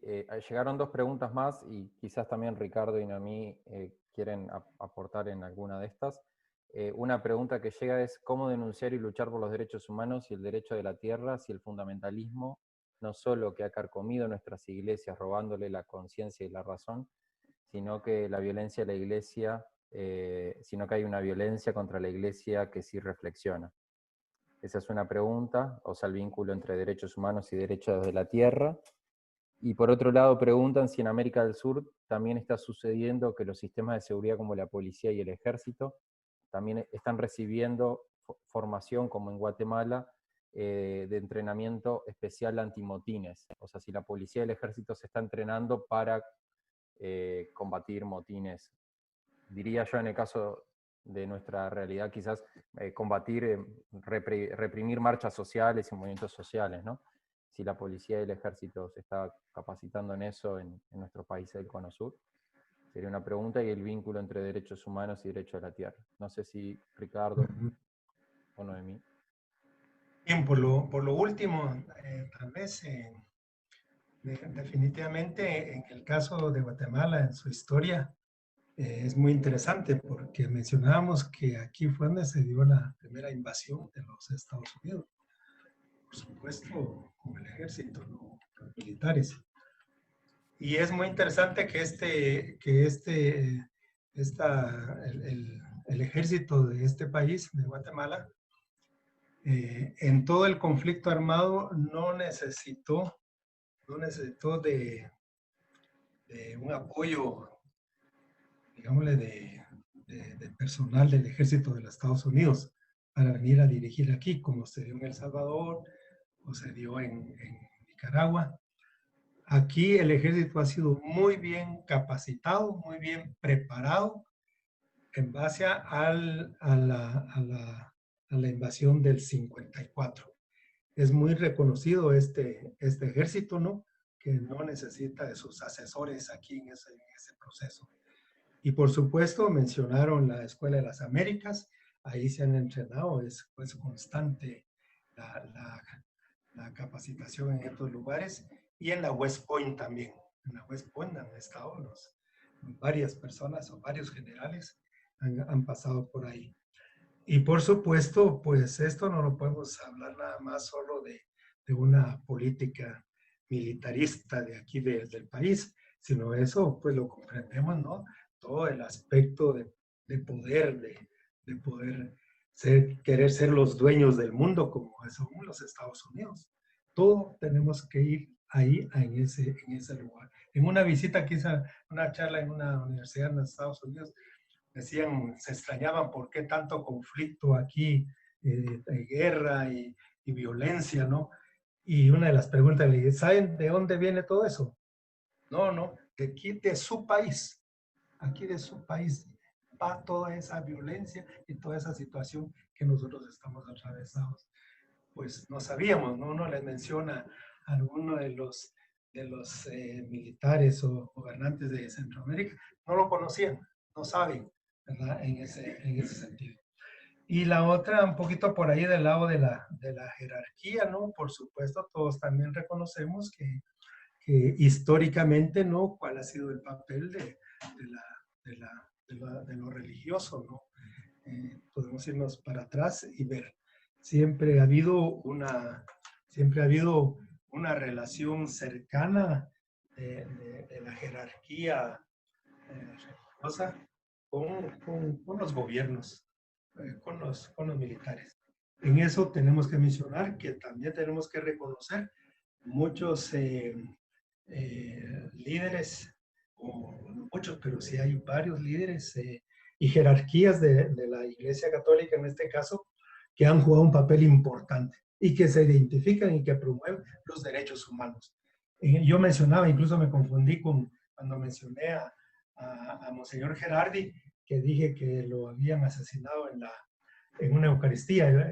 Se me cruzó un poco ahí porque ese fue Monseñor Romero en El Salvador. Aquí fue Gerardi el que hizo toda una investigación de todo este periodo de matanzas que se dieron en este periodo. Entonces, tenemos algunos cuantos, ¿verdad? Pero la iglesia siempre está controlada y es un poder. Eso no lo podemos dejar. Él tiene el poder. Yo les digo aquí a los compañeros en las pláticas, la iglesia podría hacer los cambios en todos los países, porque tiene mucho poder. No hay ninguna organización, no existe otra que pueda aglutinar masas. Si lo contabilizamos cada domingo y cada día entre semanas donde tiene actividad, son masas. Cada ocho, no hay otra organización que pueda juntar. Entonces, eso habrá que reconocerlo, y esto lo reconocen también a algunos jerarcas de la iglesia. El poder viene, es muy fuerte, ¿no? Pero bueno, esa es nuestra realidad triste, y para eso hay que seguir las luchas mencionaba anteriormente. Muchas gracias, Padre Ricardo. Noemí, no sé si... Yo, con respecto a la pregunta sobre la tenencia de la tierra, creo que habría que tener como habló la compañera Nancy, cultivar la espiritualidad con respecto a poder acercarnos más a las cosmovisiones de nuestros pueblos originarios, porque esa perpetuación del acaparamiento de la riqueza que se ve tan emparentada con nuestro cristianismo asociado a las élites, creo que hace necesario que podamos construir una reflexión acerca de cómo nosotros podemos empezar a cultivar aquello que ellos, nuestros antecesores en esta América, seguro han podido conseguir esa vinculación con la tierra y como respetarla y poder amarla. No sé de qué manera, pero creo que haciendo lo posible talleres que hagan un encuentro con estas cosmovisiones que evidentemente hay dentro de nuestros vínculos actuales con nuestros compañeros de militancia, una necesidad de enfrentar este ecocidio, pero para que llegue a más personas y puedan avanzar en esta lucha por romper esta perpetuación del acaparamiento de la riqueza, creo que es necesario que haya talleres de reflexión. Se me ocurre eso en este momento. No sé qué opinan los demás compañeros. Muchas gracias, Noemí y todos los panelistas. Y con esta última pregunta, un minuto de cierre de reflexión, así terminamos en las 2 horas. Llegó una pregunta que quizás es la que nos proyecta también en el presente y en el futuro. ¿Cómo acercar al cristianismo a las nuevas generaciones desde esta perspectiva de la liberación y el compromiso que emana de los evangelios o del evangelio? O sea, cómo dialogar y cómo motivar o encontrarnos con las nuevas generaciones en este diálogo, que decía Nancy que es un diálogo intergeneracional, que me parece que es muy valioso. Tenemos a Florencia, que dio la apertura, que es sub-25, yo que soy más de sub-40, y otros hermanos y hermanas que van en otras generaciones. Así que bueno, ¿cómo vemos este encuentro con las nuevas generaciones que están en las redes sociales, que están en la virtualidad quizás mucho más también, y con otros lenguajes, pero con muchos intereses también de justicia social, de equidad, de búsqueda por la transformación? Un minuto de reflexión de cierre para cada uno de los panelistas. Les dejo la palabra ahí, Germán, y seguimos con la ronda. Es la pregunta, creo, más importante que debiéramos hacernos siempre, ¿no? Y tengo la impresión de que la fórmula no ha cambiado, no ha variado. O sea, lo importante es encarnar aquello que predicamos, aquello que decimos. Creo que es la forma como podemos, en verdad, persuadir a los demás, a la demás, de que aquello que proponemos tiene sentido, vale la pena, ¿no? Es muy importante la coherencia. Si defendemos principios, por ejemplo, valores democráticos, de derechos humanos en nuestros países, debemos tener la misma capacidad de hacerlo en otros países. No porque simpatice políticamente con un gobierno determinado puede ignorar lo que sucede ahí. Eso es algo que hay que también cuestionarnos permanentemente, me parece. Nos daría no solamente credibilidad, sino nos acercaría a muchísima gente. Los valores no pueden cambiar en función de mis intereses políticos o mis intereses confesionales, religiosos. Y muy importante, además, y termino con esto, tiene que ver con aprender a conectarnos con las personas y particularmente con los más jóvenes, con las más jóvenes. Y ahí hay muchas cosas por aprender. Yo creo, y es importante que en varios espacios se esté tomando conciencia de eso, de la necesidad, digamos, de aprender el lenguaje, por ejemplo, de los jóvenes, de saber comunicarnos, de simplificar nuestros mensajes. Y bueno, hay que tratar de hacerlo, de verdad, si no quedamos fuera de lugar, ¿no? Y habiendo tantos desafíos, siendo estos tan importantes y tan grandes, no podemos darnos licencias como esas. Eso, Nicolás, gracias. Gracias, Germán. ¿Ricardo o Noemí?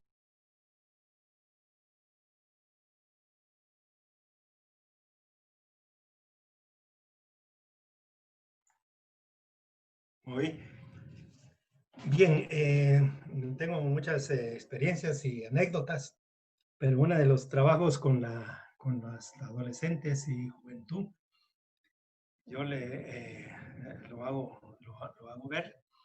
Y en muchas reuniones que yo participo, públicas o privadas. Les pregunto, ¿cuántos cristianos creen que hay en Guatemala? Creyentes de evangélicos, católicos o cualquier otra iglesia. Regularmente me hablan de que son el 90 más o menos por ciento los cristianos o religiosos de este país. Y entonces yo les digo, pues si el 10% no lo es, ¿no? Pues más o menos. Entonces yo le digo, yo creo que es al contrario. El 10% lo es, que están en las luchas, que buscan la justicia, que buscan ahora el tema de la defensa del territorio, del agua, del medio ambiente.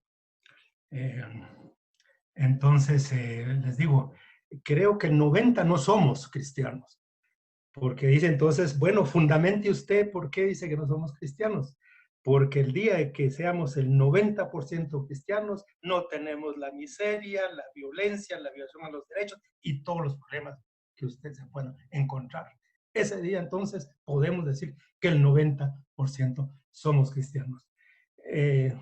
Entonces así son las experiencias, las anécdotas que se dan.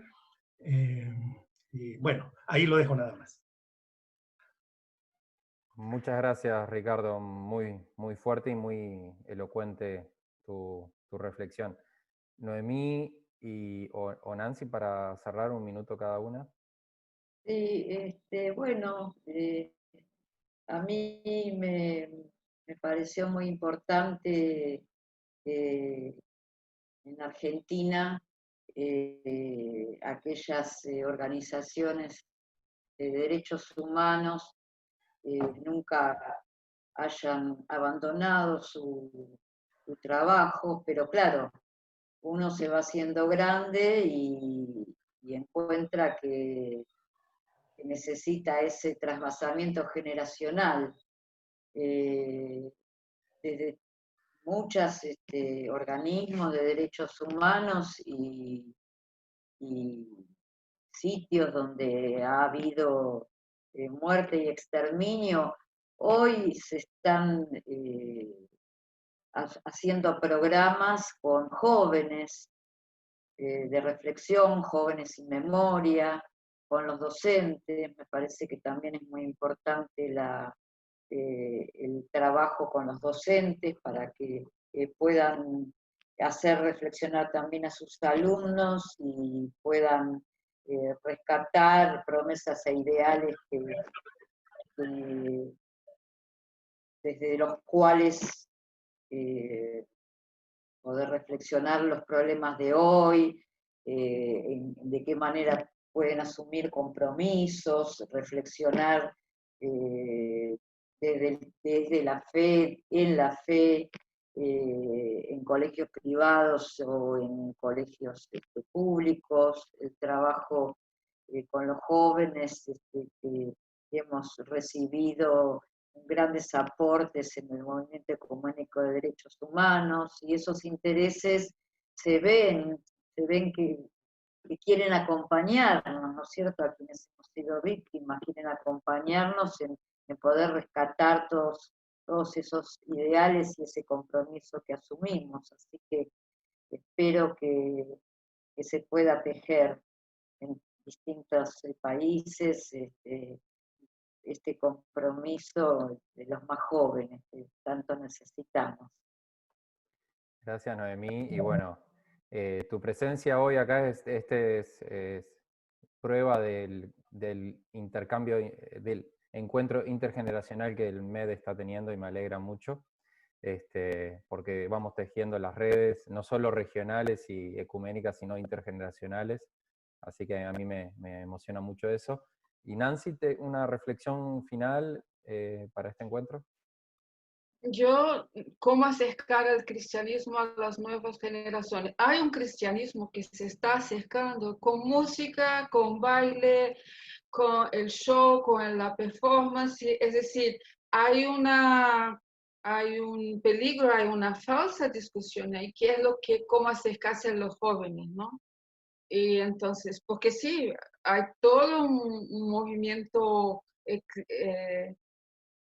iglesia de misión que está voltado para lo moderno, para lo...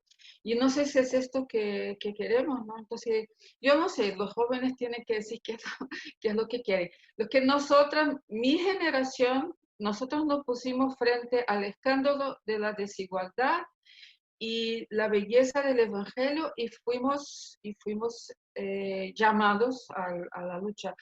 Y eso fue por el compromiso con las luchas populares, con la gente, con los pobres. Y creo que esa metodología no cambia. Lo que podemos ofrecer es la emoción en nuestros ojos, en nuestra piel, en nuestra historia, y aceptar lo que la juventud nos va presentando con su piel, con sus ojos, y construir. Creo que hay metodologías importantes, la educación popular como actualización, el teatro del oprimido como actualización, la espiritualidad liberadora, la lectura popular de la Biblia como liberación. Pero entonces lo que tenemos, la mirada llena de esperanza y el deseo de liberarnos, de cambiar, ¿no? Eso es lo que ofrecemos a la juventud y ellas nos ofrecen también tanto y bueno, va a ser bonito, va a ser muy lindo. Muchas gracias, Nancy, por esta última reflexión. Agradecer a los 4 panelistas que nos han acompañado esta noche, a las más de 16 organizaciones que conforman la red ecuménica, a Cristian, que nos dio del DEI esta última pregunta, y a las 200 personas más o menos que acompañaron esta charla por el Facebook y por el Zoom. Más o menos hay unas 200 personas que pasaron o por el Zoom o por el Facebook, y esto queda colgado en las redes para seguirlo compartiendo durante la semana con los que quizás hoy no estaban online. Y bueno, seguimos en contacto. La red ecuménica de alguna manera hoy es su primer evento más público, pero otros temas están en la agenda de la red: el tema del Estado laico, el tema de la defensa de los derechos humanos y especialmente en temas de perspectiva de género, contra la violencia hacia las mujeres y las niñas. Están en la agenda también temas ambientales, temas como migrantes, xenofobia, racismo, muchos temas que en Latinoamérica nos están ocupando. Así que buenas noches a todos y todas, y saludos para todos los que acompañaron, y agradecimientos.